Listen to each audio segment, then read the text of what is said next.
Hey friends, if you wish to set up Gmail auto reply out of office email, then please watch this video. I will guide you through the procedure.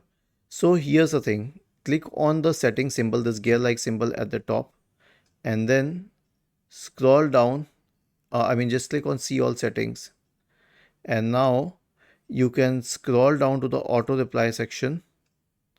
Okay. The vacation responder section.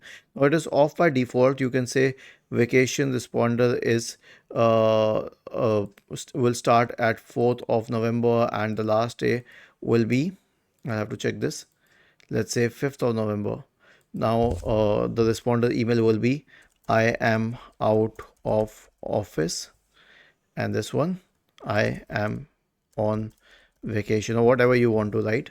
Then scroll down and click on Save Changes. Was this helpful?